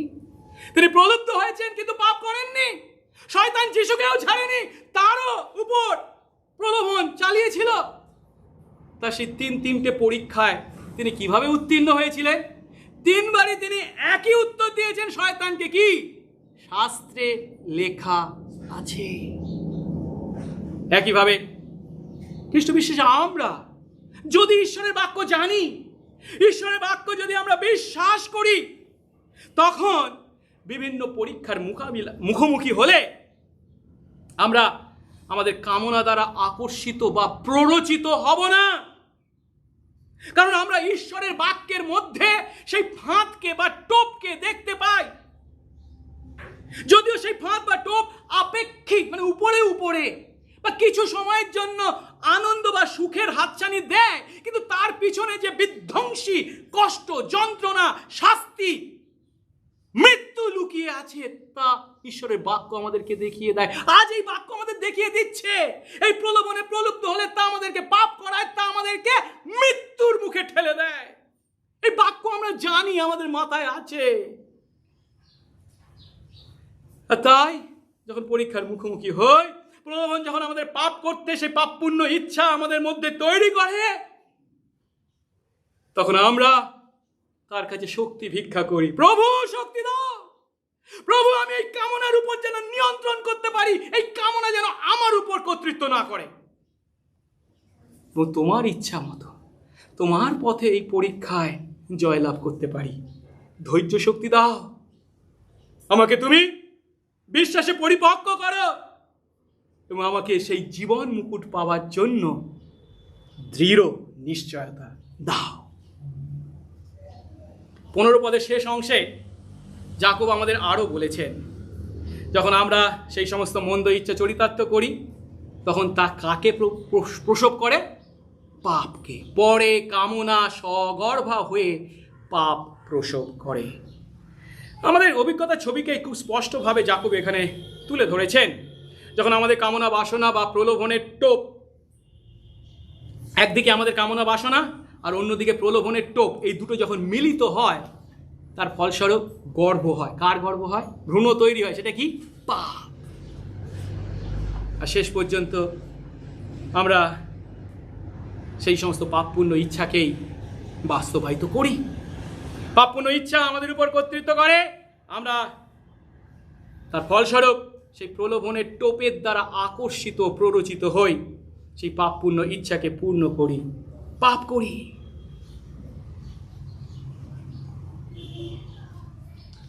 প্রভু আমাদেরকে আশীর্বাদ করুন, যেন যখন আমরা এই সত্য উপলব্ধি করি তখন আমরা আমাদের অনুভূতি অনুসারে যেন কাজ না করি, পরিবর্তে আমাদের দৃঢ় সংকল্প অনুসারে কাজ করি। কি দৃঢ় সংকল্প? যদি খ্রিস্ট বিশ্বাসী হয়ে থাকি, আমরা দৃঢ় সংকল্প নিয়েছি, ঈশ্বর প্রভু তোমার ইচ্ছা আমি পালন করব। না মানে আমার বাইবেল পড়তে ইচ্ছা করছে না, মন লাগছে না, আজকে মণ্ডলীতে যেতে ইচ্ছা করছে না, মন লাগছে না, এ ধরনের কথা নয়। তার পরিবর্তে আমি প্রভুর ইচ্ছা পালন করবার জন্য বাধ্য, তা যদি নিশ্চিত করি, তাহলে দিয়াবল যখন আমাদেরকে লোভ দেখাবে, বিভিন্ন কামনা বাসনাকে ভুল পথে পরিচালিত করতে চেষ্টা করবে, তখন আমরা আমাদের অনুভূতি অনুসারে নয়, আমাদের দৃঢ় সংকল্প স্মরণ করে তাকে বলবো, না, আমি পাপ থেকে দূরে থাকব। শেষ বিষয় বা শেষ ধাপে আসুন আমরা দেখি আমাদের পাপের পরিণামকে, যেটা 15 পদের শেষ অংশে বলা হয়েছে। পাপ পরিপক্ক হয়ে কাকে জন্ম দেয়? কাকে জন্ম দেয়? মৃত্যুকে জন্ম দেয়।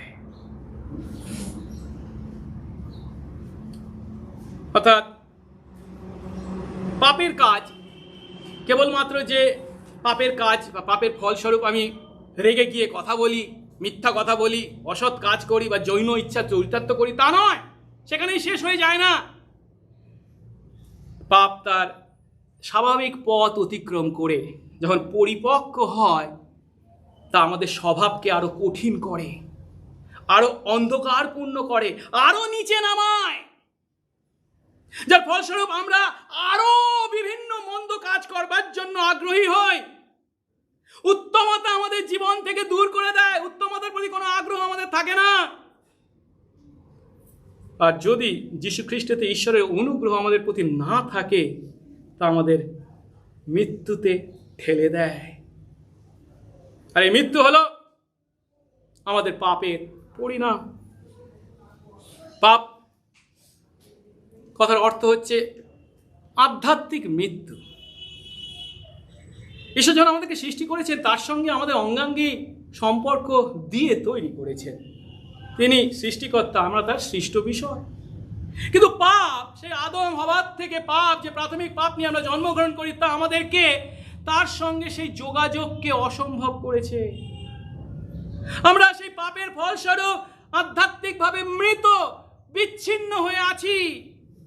আর যত বেশি এই পাপের মধ্যে আমরা থাকি, তত বেশি এই আধ্যাত্মিক মৃত্যু বা পাপ ঈশ্বরের সঙ্গে বিচ্ছেদকে আরো বৃদ্ধি করে। তাই রোমিও 6:23 বলা হয়েছে, কেননা পাপের বেতন মৃত্যু। ঈশ্বর যখন জগতের প্রতি তার ন্যায় বিচার সাধন করেন, তখন তিনি পাপের যোগ্য শাস্তি হিসাবে মৃত্যু দিয়ে থাকেন। পাপ হলো, যেটা বলছিলাম, আধ্যাত্মিক মৃত্যু, ঈশ্বর থেকে বিচ্ছিন্নতা। আর পাপের সমস্ত কাজ সেই আধ্যাত্মিক মৃত্যুকে আরো তীব্রতর করে। আর এই পরবর্তী ধাপ হিসাবে শারীরিক মৃত্যু আনয়ন করে। শারীরিক মৃত্যুর অর্থ কি?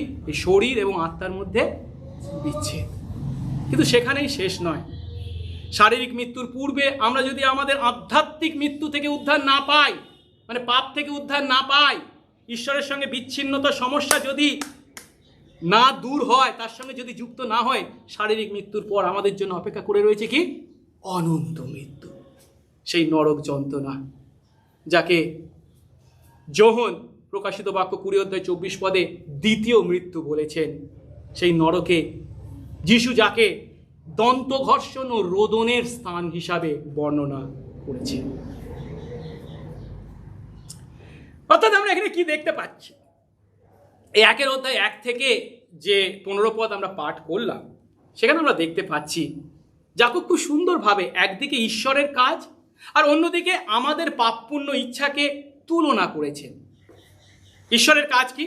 ঈশ্বর আমাদের জীবনে বিভিন্ন পরীক্ষাকে অনুমতি দেন, তার মাধ্যমে তিনি আমাদের মধ্যে উত্তমতাকে আনয়ন করতে চান। তিনি কখনো আমাদেরকে পাপ করার জন্য প্রলুব্ধ করেন না। পাপ পরীক্ষা যখন তিনি অনুমতি দেন, তখন আমাদের দায়িত্ব কি?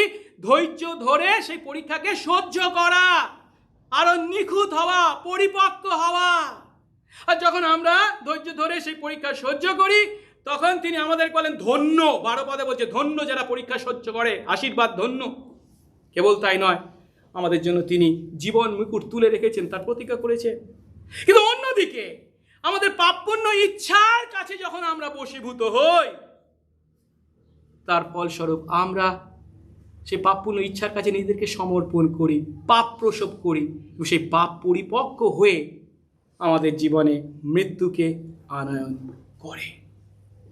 অর্থাৎ ঈশ্বর আমাদেরকে যখন জীবন দিতে চান, আমাদের পাপপূর্ণ ইচ্ছা আমাদের কি নিয়ে আসে? মৃত্যুকে।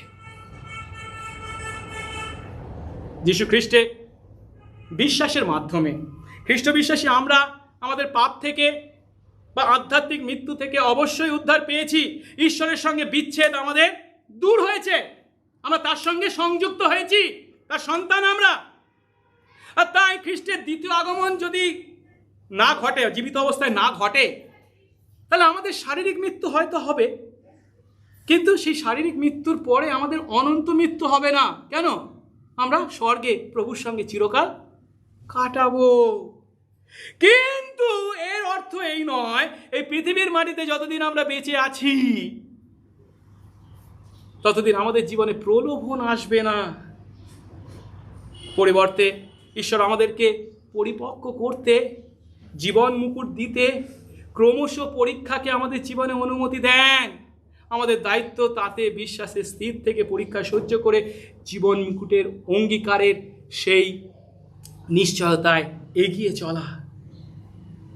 কিন্তু যখন পরীক্ষায় পতিত হই, খ্রিস্ট বিশ্বাসী আমরা অনেক সময় হই, তো তখন নিজেদের কামনার দ্বারা আকর্ষিত, প্ররোচিত হয়ে মিথ্যা আনন্দ ও সুখের লোভে প্রলুব্ধ আমরা হয়েছি। এর জন্য আমরা দায়ী, তা যেন স্বীকার করি। এর জন্য অন্যদের দোষ দেওয়া নয়, ওর জন্য আমি এটা হয়েছে, এই হয়েছে, বা শয়তানকে দোষ দেওয়া নয়, বা ঈশ্বরকে দায়ী করা নয়। আমরা নিজেদের পাপ স্বীকার করব, ঈশ্বরের কাছে ক্ষমা চাইব, তার হাত শক্ত করে ধরব, পুনরায় পথ চলব। তিনি বলেন কি? বিশ্বস্ত ধার্মিক। আমরা যখন আপন আপন পাপ স্বীকার করি, তিনি আমাদের ক্ষমা করেন। আমরা যেন অবিশ্বাসীদের ন্যায় সেই ভুল না করি। তারা কি করে? তারা প্রলুব্ধ হয়, পতিত হয়, পাপ করে, ক্রমশ পাপ করে, অন্যদের দায়ী করে, আর ক্রমশ পাপের দ্বারা সেই পাপ পরিপক্ক হয়ে তাদের জীবনে আধ্যাত্মিক মৃত্যু তথা অনন্ত মৃত্যু নিয়ে আসে। এ সমস্ত শুরুটা কোথায়? এই যে পরীক্ষা প্রলোভনের শুরুটা কোথায়? আমাদের মনে। বিভিন্ন ফাঁদ বা টোপ দেখে আমাদের মনে বিভিন্ন চিন্তা তৈরি হয়। আমরা সেই সমস্ত ফাঁদ দেখে আকর্ষিত হই, আর তখন আমাদেরকে সিদ্ধান্ত নিতে হয় আমি কি করব। আমরা সেই সমস্ত আকর্ষণের প্রতি হয় সবুজ সংকেত, নয় লাল সংকেত, গ্রিন লাইট কিংবা রেড লাইট দেখাবো।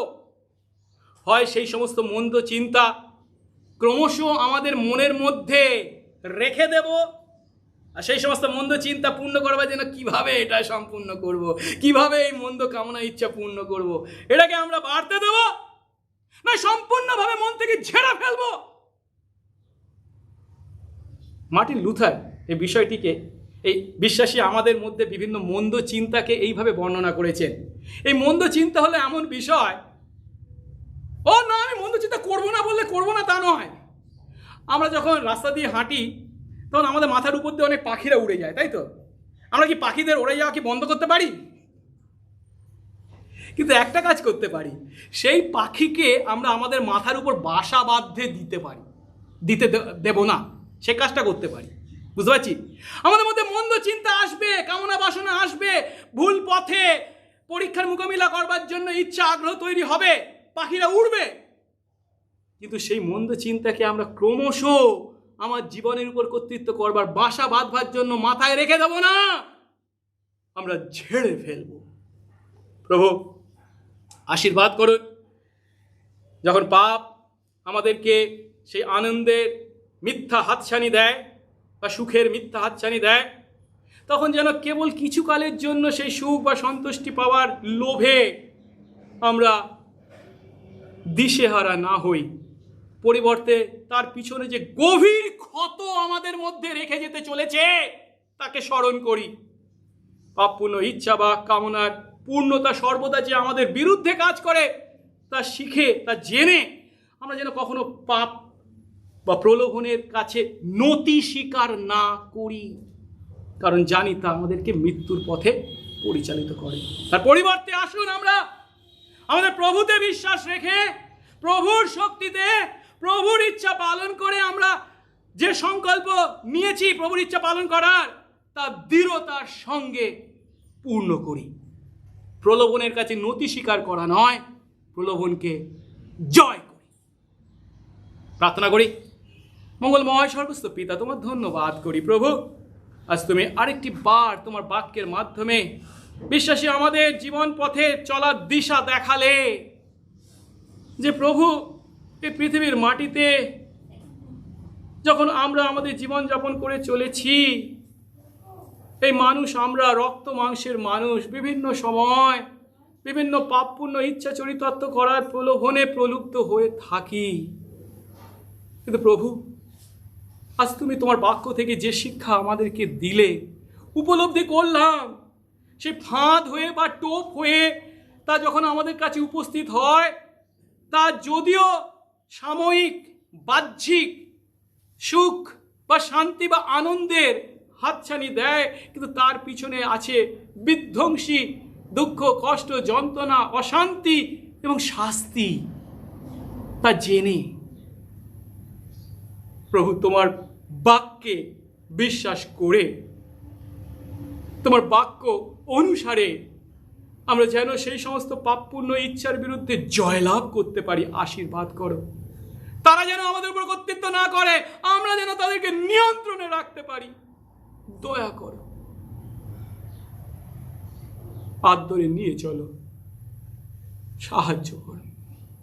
যিশু নামে এই প্রার্থনা চাই, আমেন।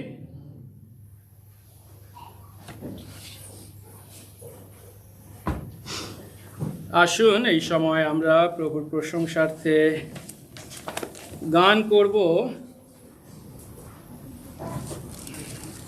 আমাদের গান বইয়ের ইংরাজি 67 সংখ্যার গান, পেজ নাম্বার 146, পাপ বোঝা মুক্ত হও বাসনা কি।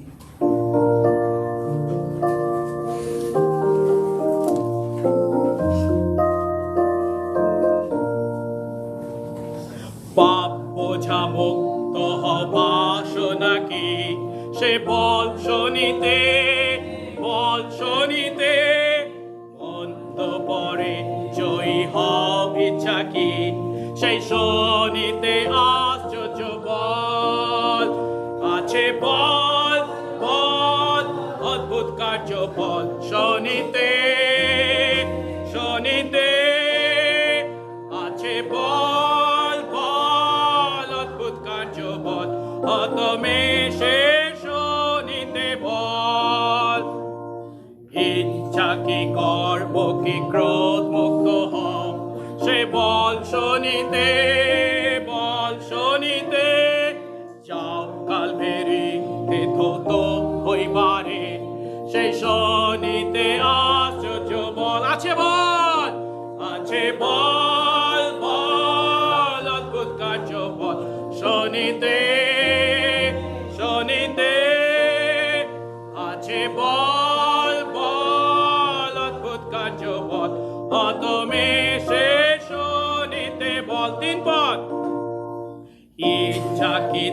তুষার হইতেও সাদা হও, সে বল শনিতে, বল শনিতে, প্রান্তাই স্রোতে পাপের দাগ্ধ, সেই শনিতে আশ্চর্য বল আছে, বল বল অদ্ভুত কার্য বল শনিতে, শনিতে আছে বল বল অদ্ভুত কার্য বল, হতমেষের শনিতে বল। শেষ বল, ইচ্ছা কি যিশুরি দাস হইতে চাও, সে বল শনিতে, বল শনিতে, ইচ্ছাকে দিন দিন তাহার গৌরব গাও, সেই শনিতে আশ্চর্য বল আছে, বল আছে, বল বল অদ্ভুত কার্য বল শনিতে, শনিতে আছে বল বল অদ্ভুত কার্য বল, হতমেষের শনিতে বল। প্রার্থনা করি। প্রভু, তোমার ধন্যবাদ করি যে প্রভু সেই পাপ যার উপর জয়লাভ করার কোনো ক্ষমতা শক্তি আমাদের ছিল না, তারপর তুমি জয়লাভ করেছ তোমার সেই ক্রুশীয় রক্ত দ্বারা। তোমার সেই ক্রুশীয় রক্তের মধ্যেই আছে সেই ক্ষমতা, সেই বল, সেই পাওয়ার, যা প্রভু আমাদেরকে আমাদের পাপ থেকে উদ্ধার করেছে। আজ তোমার সন্তান আমরা, সেই পাপ থেকে উদ্ধার প্রাপ্ত আমরা তোমার গৌরব প্রশংসা করার যে সুযোগ পেয়েছি, এবং প্রভু সেই জীবন মুকুটের উদ্দেশ্যে যে আমরা এগিয়ে চলেছি দৃঢ় নিশ্চয়তায়, তাই তোমার ধন্যবাদ করি। এত আশীর্বাদ যে তোমার কাছ থেকে আমরা পেয়েছি, তার প্রতিদানে আমরা তোমাকে কি দিতে পারি প্রভু গো? আজ যে ধন সম্পত্তি আমাদের হাতে আমরা পেয়েছি, টাকা বা অর্থ, তার তো প্রকৃত মালিক তুমি। তুমি কিছুকালের জন্য তা আমাদের কাছে গচ্ছিত রেখেছ। দয়া করো প্রভু, তা যেন তোমার ইচ্ছা অনুসারে, তোমার গৌরবার্থে, তোমার রাজ্যের জন্য আমরা ব্যবহার করি। আর তাই তো প্রভু এনেছি আমাদের দশমাংশের দান, ধন্যবাদের দান বা অন্যান্য দান। প্রভু, তুমি গ্রহণ করো, তুমি উচ্চীকৃত গৌরবান্বিত হও, তোমার রাজ্য ধার্মিকতার কাছে ব্যবহার করো। যিশু নামে এই প্রার্থনা চাই, আমেন। এক্ষণে আমাদের একমাত্র ত্রাণকর্তা প্রভু যীশু খ্রিস্টের অপার অনুগ্রহ, পিতা ঈশ্বরের অসীম প্রেম, পবিত্র আত্মার শান্তি, সহভাগিতা ও আনন্দ বিশ্বাসে আমাদের প্রতি এবং এই অঞ্চলে প্রভুর মনোনীত প্রত্যেকটি আত্মার প্রতি এবং অনলাইনে আরাধনারত বিশ্বাসী বিশ্বাসিনীদের প্রতি এখন থেকে অনন্তকাল পর্যন্ত বিরাজিত হোক, আমেন।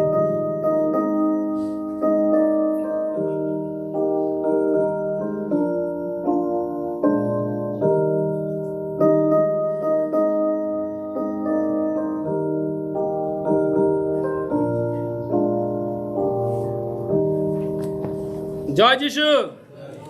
ঈশ্বর আমাদেরকে আশীর্বাদ করেছেন, সুস্থ সবল রেখেছেন, তার আরাধনা করার সুযোগ দিয়েছেন। এর থেকে বড় আশীর্বাদ আর কি হতে পারে? তার ধন্যবাদ করি। কয়েকটি বিজ্ঞপ্তি আছে।